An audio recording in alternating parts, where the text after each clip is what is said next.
नमस्कार दोस्तों, मैं हूं सिद्धांत। ओलंपिक स्टडी में आपका बहुत बहुत स्वागत है। कैसे हैं आप सभी लोग? फ्रेंड्स, आज एक नए टॉपिक के बारे में हम बात करेंगे जो कि है पर्यावरणीय प्रभाव आकलन। इसको इंग्लिश में इन्वायरमेंटल इम्पैक्ट असेसमेंट बोलते हैं, जिसका शॉर्ट फॉर्म EIA है। तो काफ़ी महत्वपूर्ण टॉपिक है और बहुत सारे छात्रों के लिए ये नया टॉपिक रहने वाला है।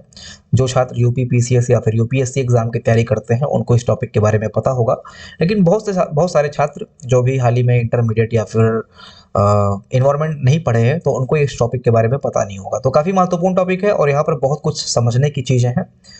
तो पहले इसके परिभाषा से स्टार्ट करते हैं कि पर्यावरणीय प्रभाव आकलन यानी कि इन्वायरमेंटल इम्पैक्ट असेसमेंट, इसका शॉर्ट फॉर्म EIA है। इसकी डेफिनेशन क्या है? तो इसके डेफिनेशन को पढ़ने से पहले मैं आपको एक आसान और सरल भाषा में एक उदाहरण के माध्यम से इसको समझाना चाहूँगा। देखिए, जब आप कोई घर बनवाते हैं, जैसे आपने कहीं पे ज़मीन लिया, आपको घर बनवाना है, तो घर बनवाने से पहले आप लोग बहुत सारी चीज़ों का निरीक्षण करते हैं। आपके पास बजट है कितना है, ठीक है। इसके बाद में फिर आप आर्किटेक्ट वगैरह बुलवाते हैं घर का नक्शा पास करने के लिए। इसके बाद में घर कहाँ बन रहा होता है उसका लोकेशन भी आप लोग चेक करते हैं। घर कितना बड़ा बनेगा, कितना छोटा बनेगा, या घर बनने से वहाँ के आसपास लोगों को कोई दिक्कत तो नहीं होगा, ये सारी चीज़ें आप लोग पहले चेक करते हैं। या घर बनने के बाद घर में जब आप लोग रहने जाएंगे तो आपको कोई दिक्कत तो नहीं होगा, ये सारी चीज़ें चेक की जाती हैं, ठीक है।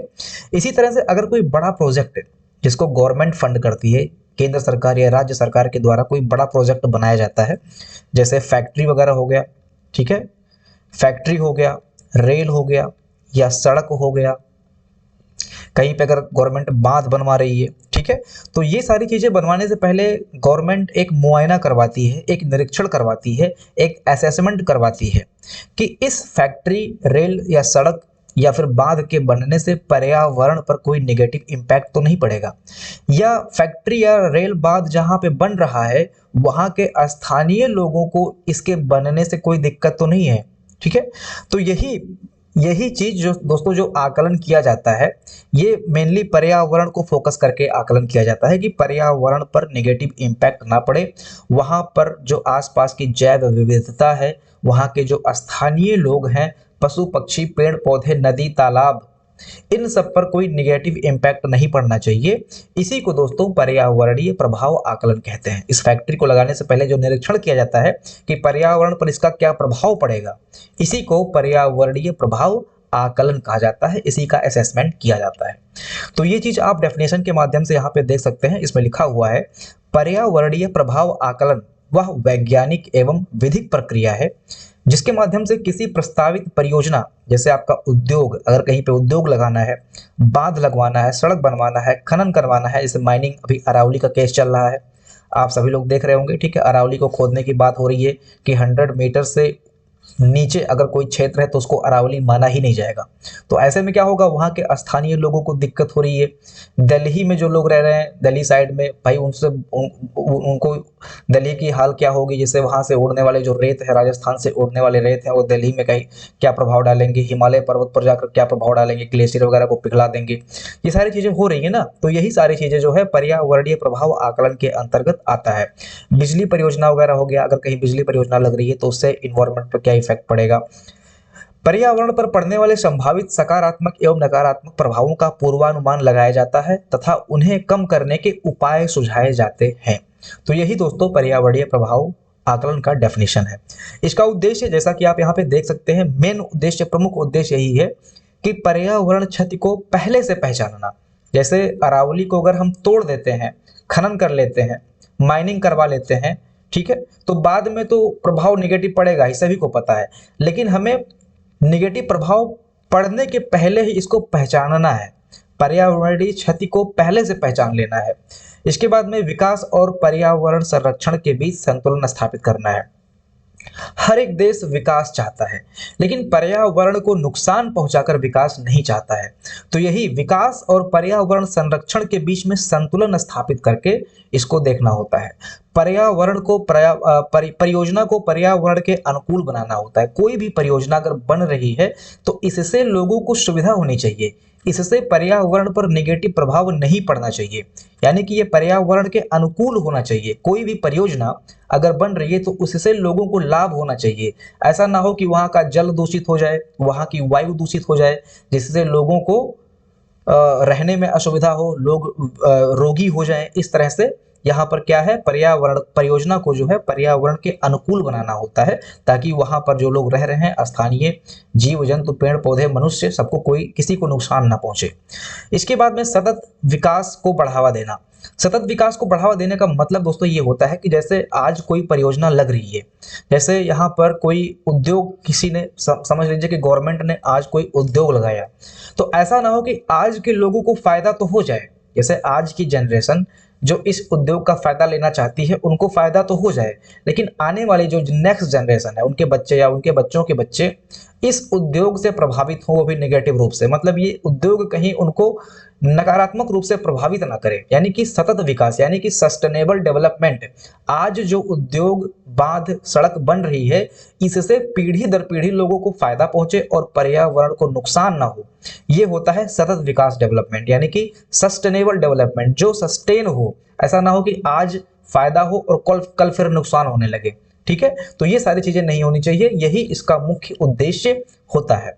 ठीक है, अब यहाँ पर EIA के अंतर्गत आकलन किए जाने वाले जो प्रमुख घटक हैं, ठीक है, क्या क्या चीजें आकलन की जाती हैं, आकलन में कौन कौन सी चीजें आ सकती हैं, उसको देखा जाता है। जैसे आपका वायु प्रदूषण हो गया, जल या मृदा प्रदूषण, मतलब कोई भी परियोजना लग रही है तो क्या उससे ये चीजें हो रही है, ये चीजें चेक की जाती हैं।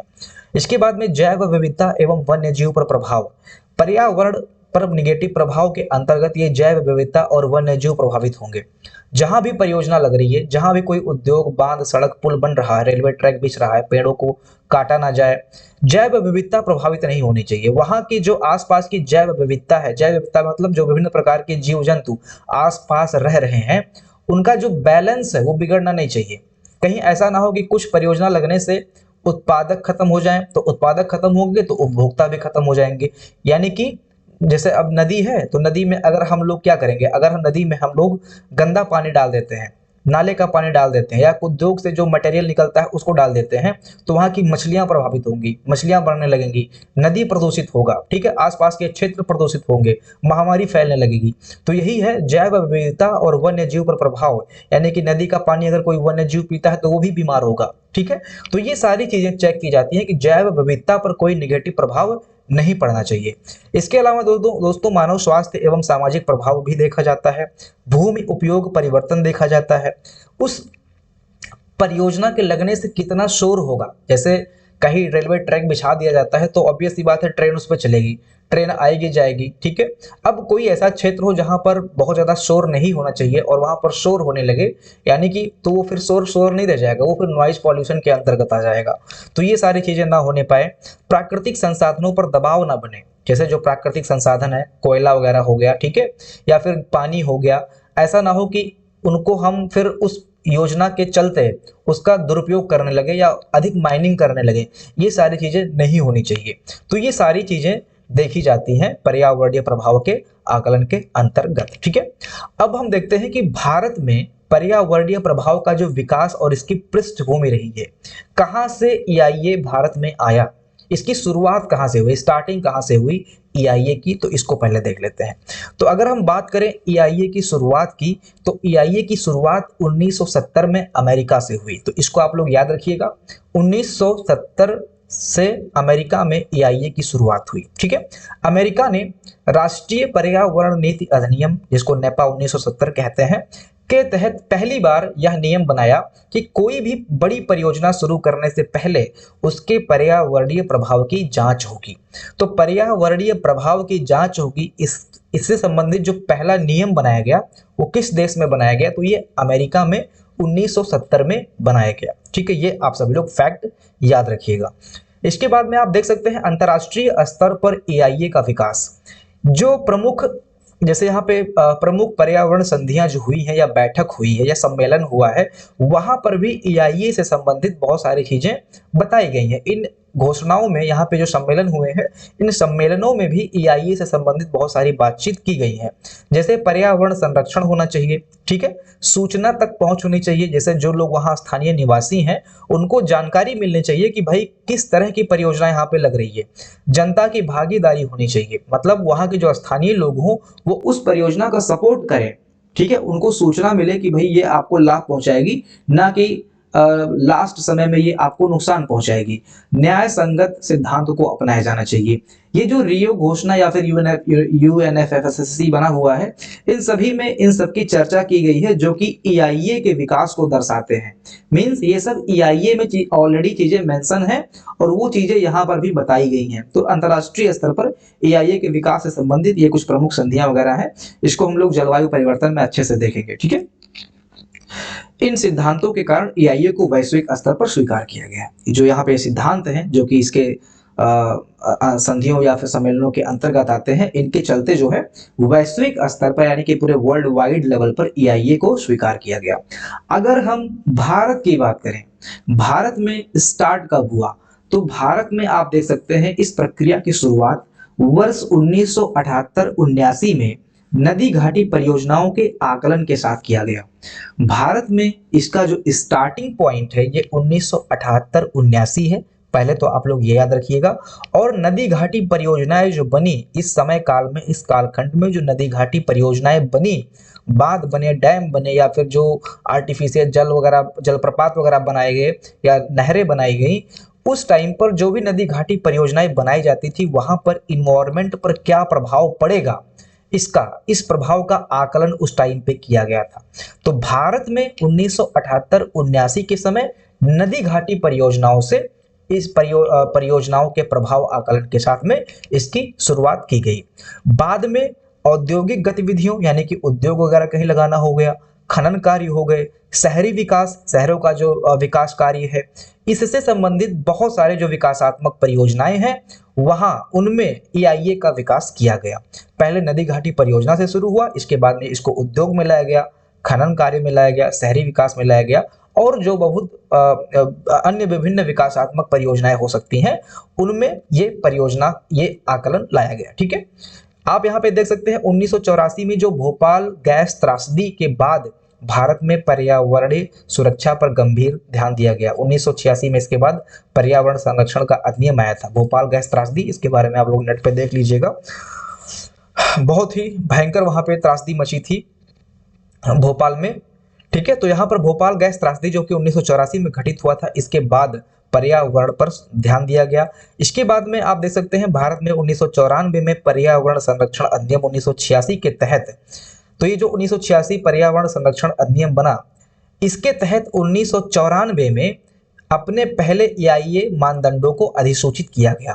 तो ये बहुत ही महत्वपूर्ण टॉपिक है।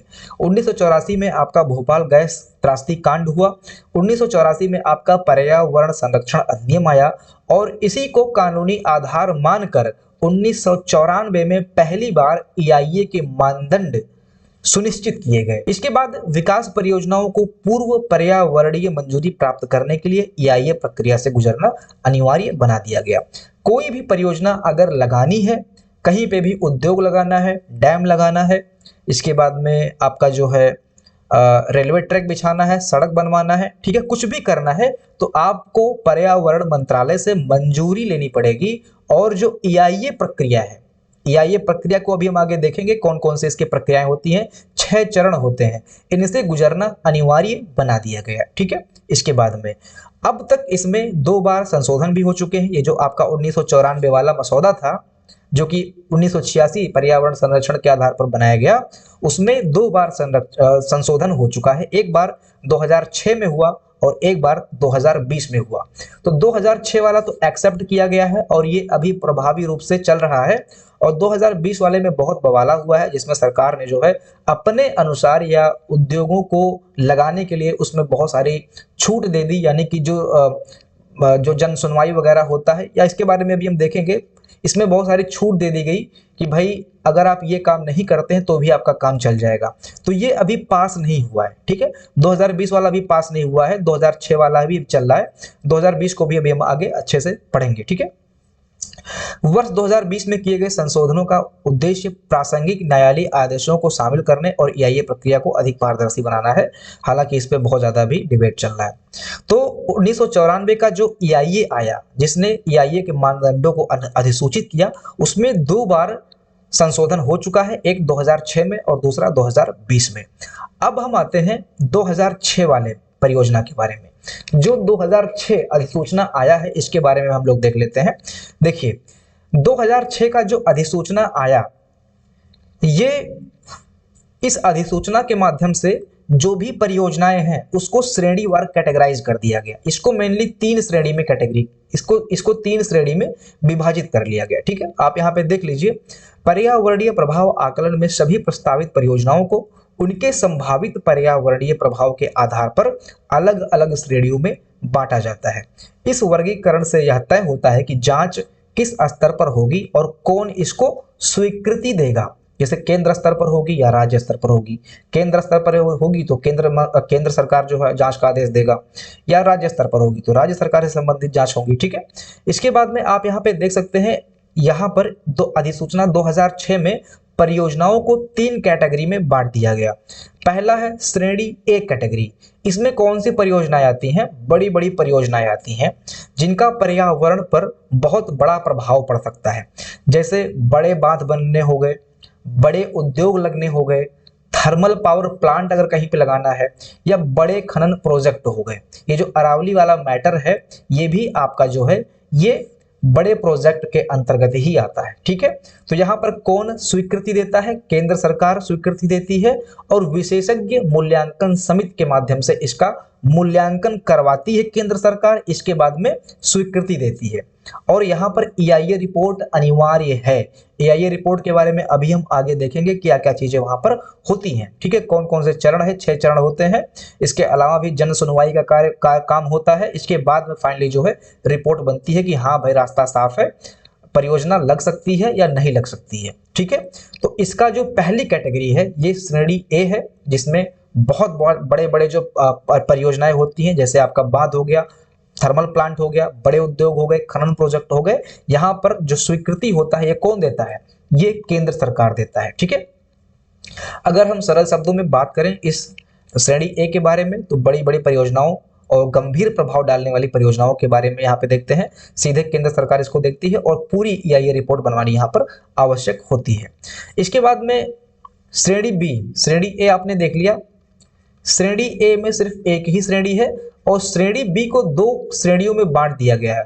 श्रेणी बी को 2 श्रेणियों में बांट दिया गया है, B1 और B2। तो यहाँ पर आप देख सकते हैं श्रेणी बी में जो श्रेणी B1 परियोजनाएं हैं उसको पहले देख लेते हैं। तो कौन सी परियोजनाएं इसके अंतर्गत आती हैं? तो मध्यम स्तर की परियोजनाएं इसके अंतर्गत आती है जिनका पर्यावरण पर मध्यम प्रभाव पड़ सके।